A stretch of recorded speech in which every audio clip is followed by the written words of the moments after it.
morning. How are y'all today? I'm so glad y'all came to see us today. We're going to be talking about how the Native Americans used to prepare their food a long time ago. We're going to start out with the cultivated crops. Did you know that the three main crops that they grew were corn, beans, and squash? Now, they were also sometimes called the Three Sisters. Now I have corn drying here, and I have beans, and I have squash right here. But does that look like what you eat today? No. Well, what I have here is corn, and I also have some fresh corn. Corn was used in, there's a million dishes that the Native Americans used to cook with corn. Still do today.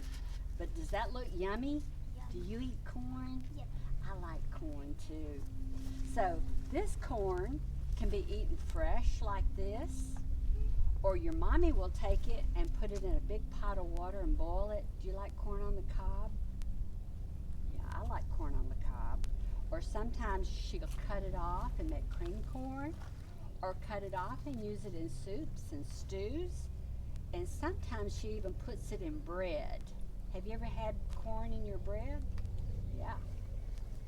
Did you know that I can take this ear and dry it? And I can make a thing called dried corn.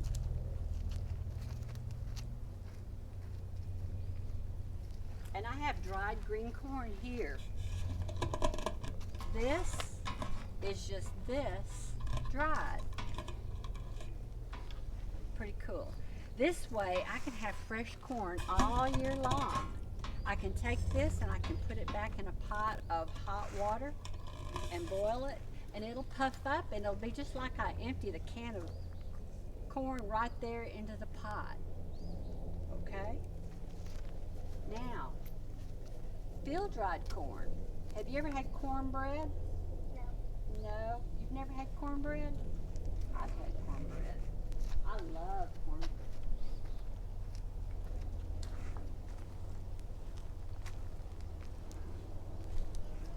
And here's some cornbread right here. And I've cooked it on the coals and made corn puns. Have you ever had cornbread like that? No. No. But that came from this. Can you eat corn like that? No, we can't eat corn like that. But what we're going to do is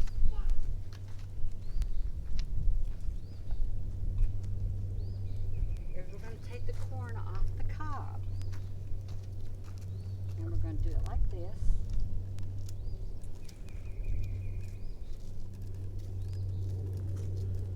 Into the corn mortar. Now, can you eat corn like that? It's hard. It won't taste very good. But what you do is you take this and you crush it.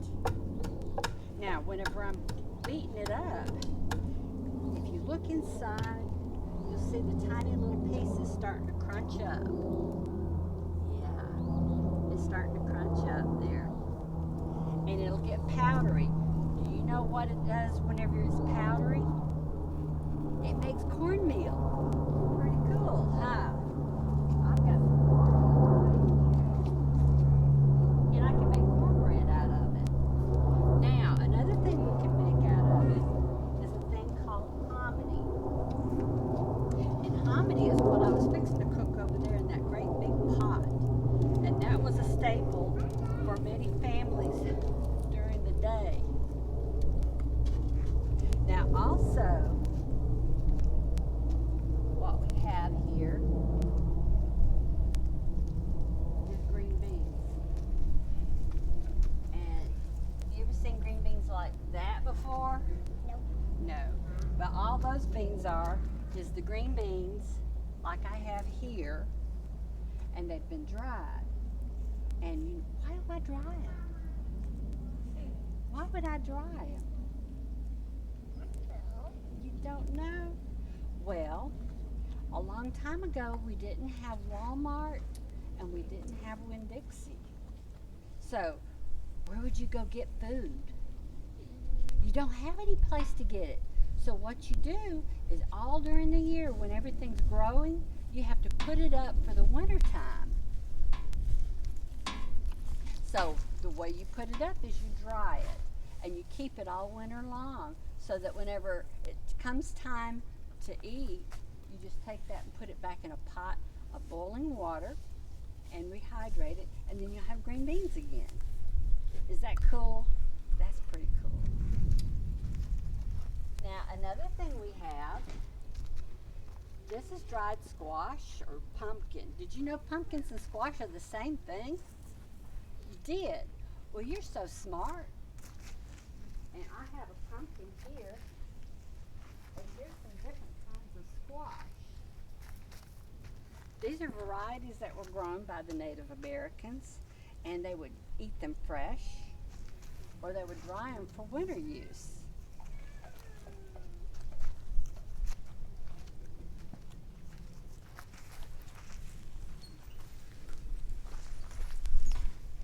Now, back to the good fresh food. Did you know that, remember when I told you about the corn, beans, and squash being the three sisters? Have you ever heard of a dish called succotash? No. I've got some succotash here.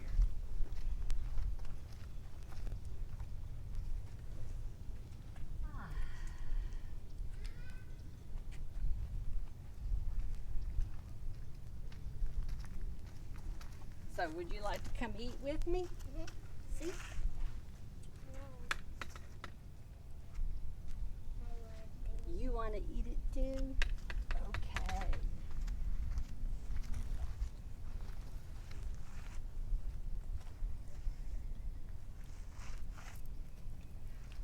Now, Native Americans just didn't eat corn, beans, and squash. They ate other things too. Can you think of a few things they might eat?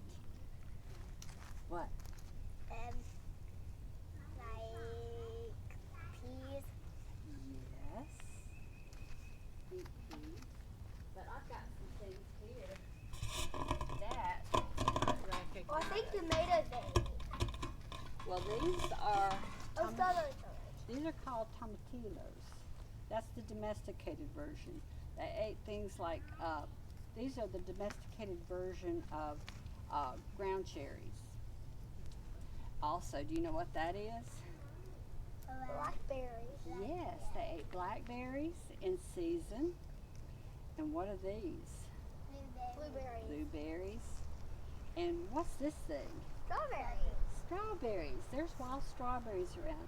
So in the month of that these things were ripe, they would eat them. They also ate other things like mulberries. Have you ever heard of mulberries? I think they would hunt for deer. Well, they'd hunt for deer too. We'll talk about deer in a minute. But they would gather things like persimmons. They grow in the forest, right? Okay. Now, this time of the year, things are starting to grow. And a thing that Native Americans really, really like in the springtime are green onions. Green onions were enjoyed in the springtime because they're just starting to show. And one of their favorite dishes is a thing called green onions and eggs. Would you like to have some? Okay.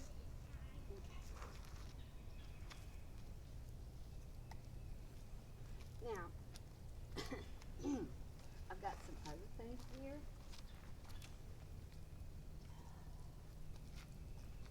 I've got a grain. There's a plant that grows. It's called amaranth. Sometimes farmers call it pigweed. It usually grows around gardens and stuff, or in pastures. But they have a small little grain, and if you look at this, real small seeds. It cooks up very much like quinoa, and the leaves of that plant can be used as a green. You can cook it and cook it much like turnips or collards. So that has a lot of vitamin C in it. Another plant that was gathered in the fall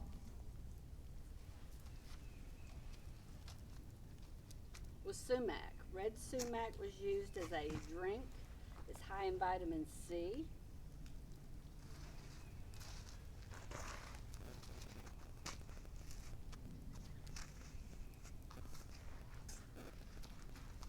And here's one of my favorite wild plants. It's called a Jerusalem artichoke or a sunchoke. These potato-like roots can be peeled and eaten raw, or they can be cooked and put in soups and stews just like a potato. Do you know who Lewis and Clark is? Lewis and Clark were explorers. Back around 1800, President Thomas Jefferson sent these two men out in the wilderness to see if they could find the Pacific Ocean. So when they were going along, they would write about what they ate. They ate deer and turtles and elk, and some of the vegetation that they ate were these plants, which was Jerusalem artichokes. Even President Washington, George Washington, talks about these plants being eaten. So the Native Americans cultivated these a long time ago.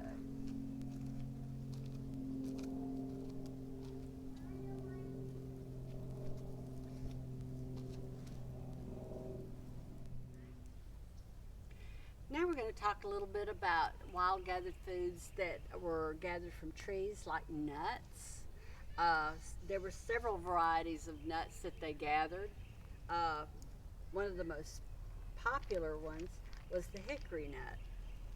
Now everybody knows that whenever you have a hickory nut, people have a tough time cracking this because it has such a thick hull on it. Well, that's why you have a nutting stone, and that was used to crack that. Then you'd pick out the meat. The meat in this was very valuable as a food source. Also, they would get oils out of the nuts. The oil was probably even more important because it was used in cooking.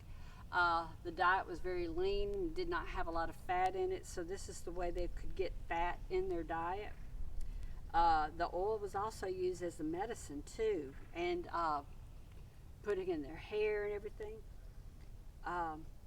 Also, besides hickory nuts, you have black walnuts. Black walnuts, again, are hard to crack. Anyone who's had black walnut ice cream knows how wonderful these are.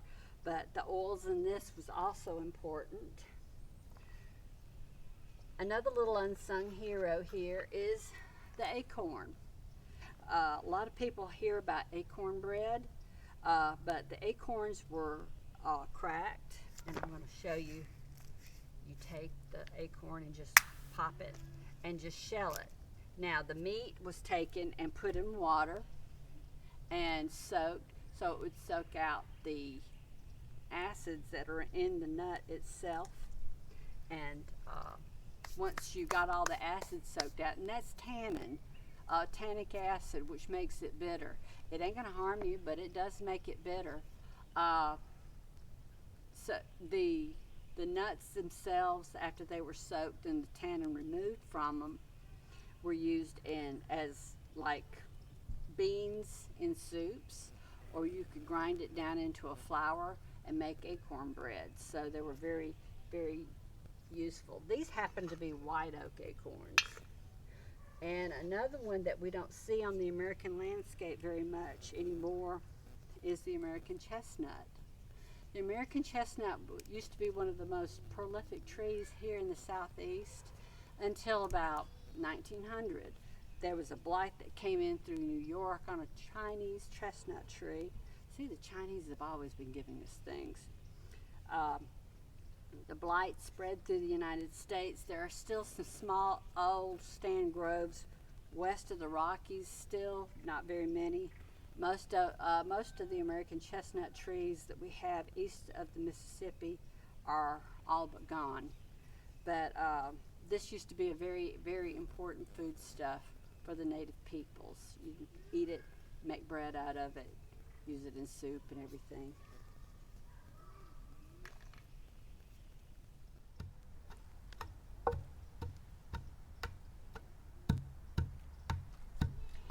getting back to corn and turning it into cornmeal or hominy. You pound it in the corn mortar, and then in order to separate the particles after you've pounded it, you take a sifting basket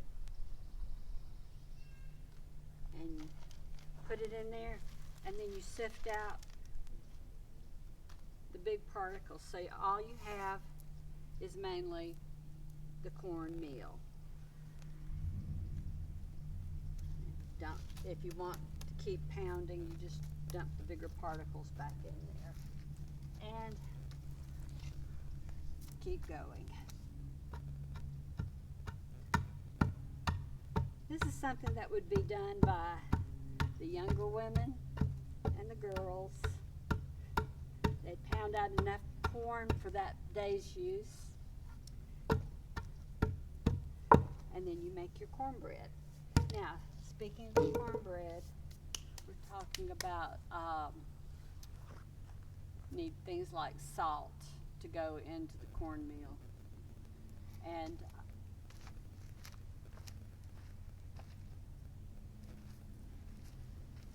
they did have salt. There are various salt licks around the state. There's natural springs that come up.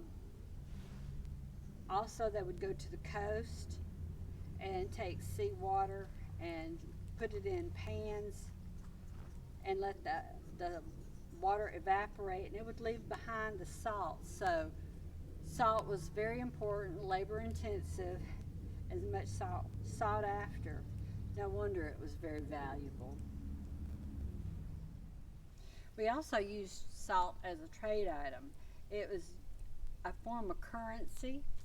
Not only was it a seasoning agent, but it was also a preserving agent. You know, you used it to salt your meats and hides and stuff. If you salted the hide for shipping, that way the hide didn't rot en route.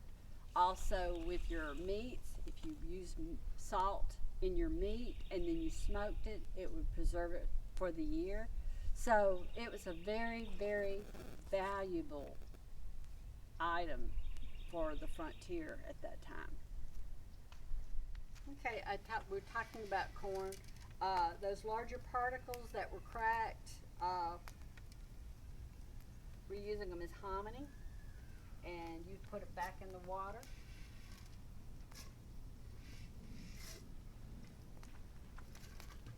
And it cooks by the fire.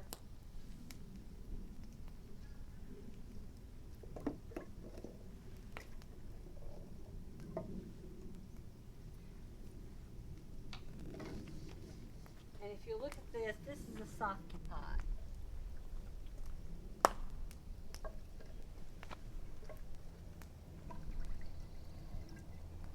The softy pot was the main way they cooked by the fire. You'd usually walk into a village and see one of these pots on the fire at any given time. So this is a kind of a communal thing, so that if you're hungry and you want something to eat, there's always something in here to eat, and it's hominy.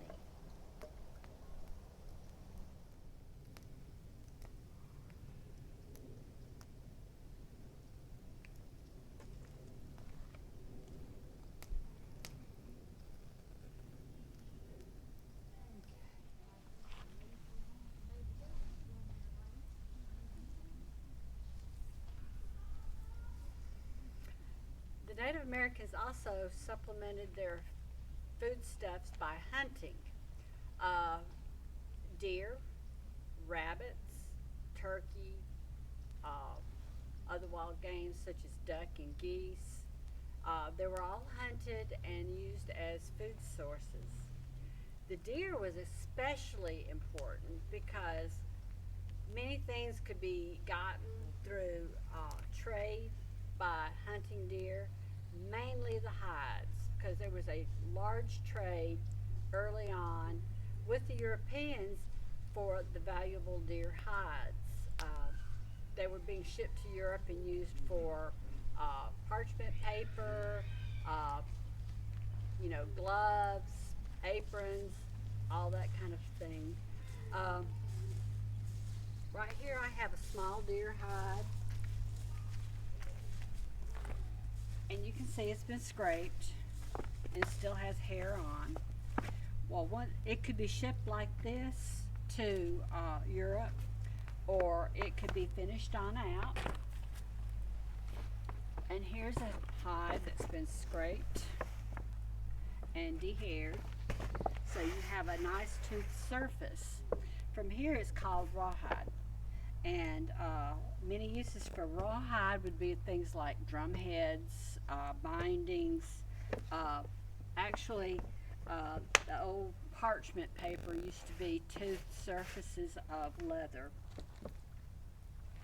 Now from here, in order to make it into a usable leather for clothing, it was tanned. And there's various methods of tanning, but the one that the Southeastern Indians used was called brain tanning, which they take the brains of the animal and tan the hide. Now, this hide has been tanned and smoked, so it has a smoked look to it. What they would do is they'd take the raw hide and take the brain matter and saturate the deer hide with it, and then they work it, and that pulls those fibers apart because they're locked at the beginning, and they pull them apart, and it's the smoking that eventually locks those fibers apart, so that if this leather gets wet, it doesn't go back to the hard state that it was in before. But this was also a very valuable commodity. Other furs such as foxes, wolves, beavers were also very important in the deerskin trade. They would also get valuables from the Europeans, such as regular cloth, iron implements, and guns. Other things that they would get from the deer were the bones and antlers. Out of the antlers, they could make awls or arrowheads, handles for knives. These could be used for blades. If you're making pottery, there's a thing called a rib to smooth out the pot. So pieces of bone were very important. Here's a blade. It could be used as a digging tool, just like a hoe.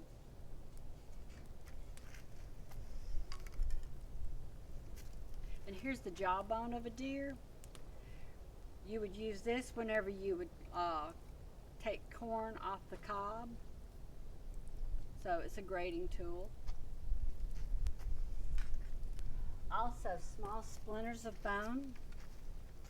And I'm going to get a little closer so y'all can see this. This is a needle and thread. So bones were used to make needles. And this little thread out here is deer sinew, and that was used to sew up moccasins and other things. Now a little bit more about processing the hides into leather. I have two traditional stone tools. These are scrapers. I have a smaller scraper, and you can see how thin that is, and it would do an excellent job at dehairing the hide, taking the hair off. And this one right here is excellent for fleshing the hide, taking the membrane and the muscle tissue off, so it would make a good leather piece. Now, as ages progressed, as they started trading with the Europeans, they got iron tools and iron scrapers, which they didn't have to nap out the tool in order to do their leather with. Now we're going to talk a little bit about the structure of the Creek Indian houses that the natives lived in before they were removed. this right here, this structure is a summer house. It doesn't have walls on it, and this is to allow for the air and the ventilation to go through. This is where most people would hang out during the day. You would sleep here during the nighttime, during the summertime, and all these houses are constructed basically the same. The only difference between this house and the other houses is those houses have clay walls on them. Now walk with me and we'll look at the other house.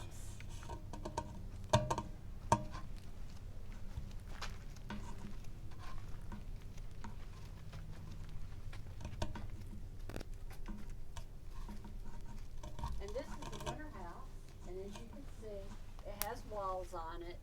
The walls are constructed in a method called wattle and daub, where you have a lattice there and clay is put on top of it to form the walls.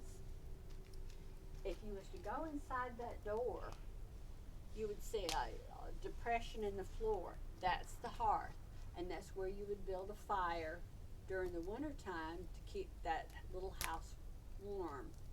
And you would keep a fire going at all times. We're here in the winter house, and I just wanted to show you a little bit about it. As you can see, it has lofts and beds here. These platforms is where many people would sleep. As I said, this is a family, so they would be sleeping together. And in the middle of the house, you have a fire pit, and that's where you would build a fire. Now, the walls are made out of clay. And just like a clay bowl, whenever you build a fire up, these clay walls start absorbing heat. So in the wintertime, when the sun goes down, these walls are going to be reflecting the heat back into the individual, so it'll keep them warm during the wintertime. We're showing you these houses because they represent what would have been a family clan or complex. These houses, you would have seen little complexes like this all through a village. There'd be usually 4 houses around each other with a central fire. And this represents a matriarchal matrilineal society in which property and clanship passed from mother to daughter. These houses would house grandmother, mother, daughter, grandchildren, all in the same areas. These are much like different rooms of a house, so everybody would live in one area. Now, matriarchal means that the women pretty much rule or govern or dictate what goes on in the home.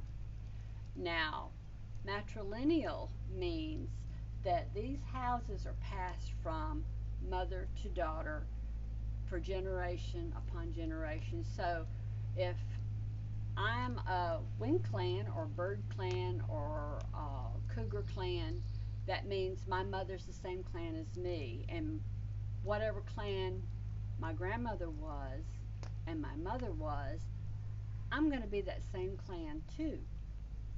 So when my daughters get married, they'll bring their husband here, and their children will also be the same clan as me. Now I'm going to talk a little bit about vessel forms and things that were used. You have dishes and pots in the kitchen. Well, the Native Americans, they would make pots out of clay and gourds. So I have a small gourd. It's a bottle gourd for holding things. And part of the gourd acts as a lid. And here's another gourd. And you can use it to pour out water and drink. Here's a dipper gourd, and that's for dipping water, or it could be used to dip out soup or whatever with. And they've been decorated. A lot of Native American things are highly decorated. Now I have a holding pot.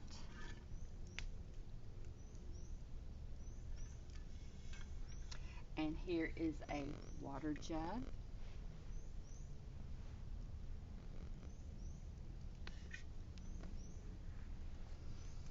And here's another bowl.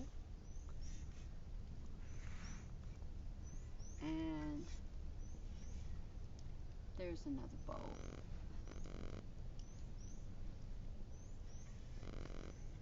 So if your mama has pots and pans in the kitchen, this is kind of what you would have seen back in an Indian village a couple of 100 years ago. And you can actually cook with this on the fire, like the sapki pot that I have over there with hominy in it.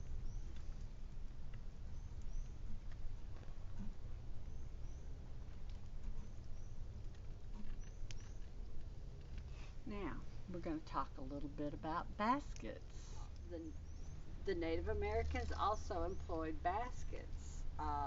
They had carrying baskets. You saw the winnowing and sifting basket from earlier. But here's a carrying basket. This would be a basket that you would use for harvesting in, as well as this one. This is a pack basket. And I have a strap. And you would tie this basket on your back as you're harvesting corn and just throw it in the basket as you go down the road. Now, getting back to pottery, young girls would help their mamas make pots, and they'd get their start making trial vessels. And what I have here is something that a Creek mother might have done for her daughter. You have little tea sets, made little pots for their children so that her little girls could play. And I also have little effigy animals here. And much like children play with toys today. Little dogs. And I have a bead made out of clay here. So these are just items, not just pots were made out of clay, but toys for children as well. So a little girl sitting with her mom takes off a piece of clay and gives it to her daughter, and her daughter plays with the clay, and that's how she learns to make pottery.